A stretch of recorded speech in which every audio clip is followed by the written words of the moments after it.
Hi, I'm Ryan from Ryan's Guitar Stuff, and today's video is finally my double neck. So,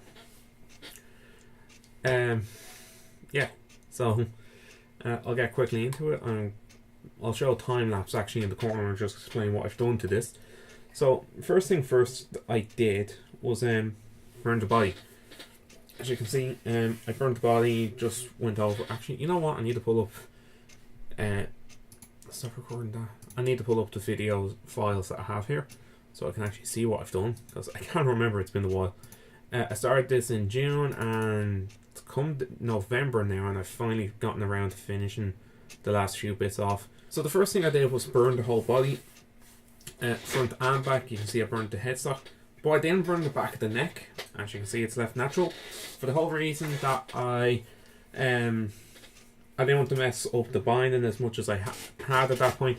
So I just left it and just gave it a sanding up to, I think it's 2500 I went up to. It's really smooth and plays lovely. So after that I went through and I believe it's put lemon oil on the body.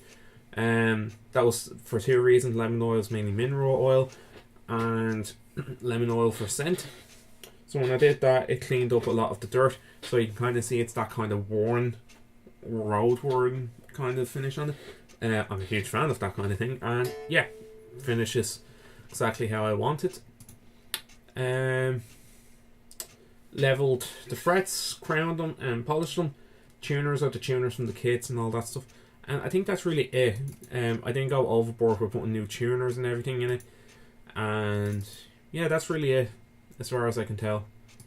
So yeah, so I started this kit in June-ish. I got this with birthday money, and the kit I paid, I think it's 300 brand new. I got a bit of a discount on it because I bought some other stuff in the shop with it.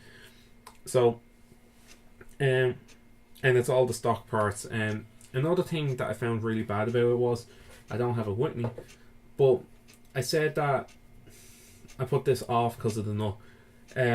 I cut new nuts for this guitar, new 6-string and new 12-string sides. The 6-string, they came with plastic nuts. The 6-string side was perfectly fine on the plastic one. Bone just gives you a better sound. But the 12-string side was way high. It was like 5mm or 1/4 inch in comparison.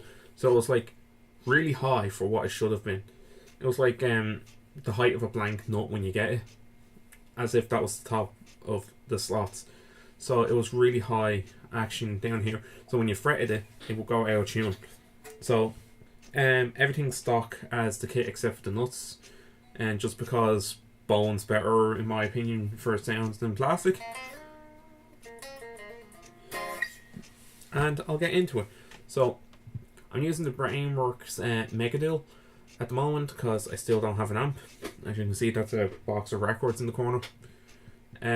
So I'm using that, and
as you can see, it sounds really nice in all positions. It does something really cool, and it's the reason I bought a double neck kit. So if you haven't seen it, watch the 2 interviews Lee Anderton's did with Bernie Morrison, they are well worth watching, very knowledgeable, you learn a lot of stuff. I learned one thing about double necks I didn't realise was a thing. So, I'm going to go on to the Mega Duel and go to a distorted channel. So I'm on the distorted channel now, and I didn't realise this was a thing, so I'm on the 12 side only, but I'm going to play the 6.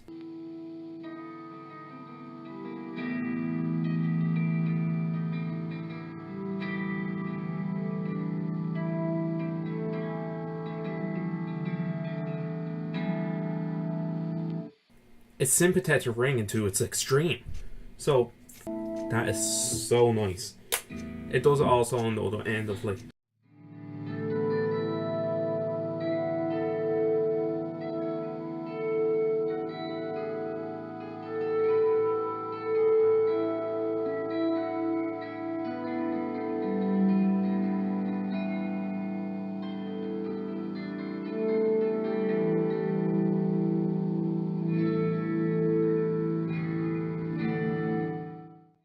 So how I have this wired up is a 3-way toggle for the 6-string side down here, 3-way toggle, and I have it set up that this is your bridge, flip it up and then flip it up again, so it's directional pointing, and the same with the middle. So, and then the back one here is actually directional pointing for which guitar you're activating. And I miswired it the first time, so I had to rewire the proper way. And there's no video of me wiring because it was my first time wiring such a thing this awkwardly. Because I couldn't really find a good diagram, so I had to go by what I thought was right. Thankfully, I got it right the second time because I just had to switch. I got the 12 string right, but I got the 6 string wrong, and then I got the pickup switcher backwards. So I just had to resolder them, so I got it right eventually. That sympathetic ringing is the main reason I bought that, and I learned that from Lee Anderton's video with Bernie Morrison because he got found out the same thing by accident.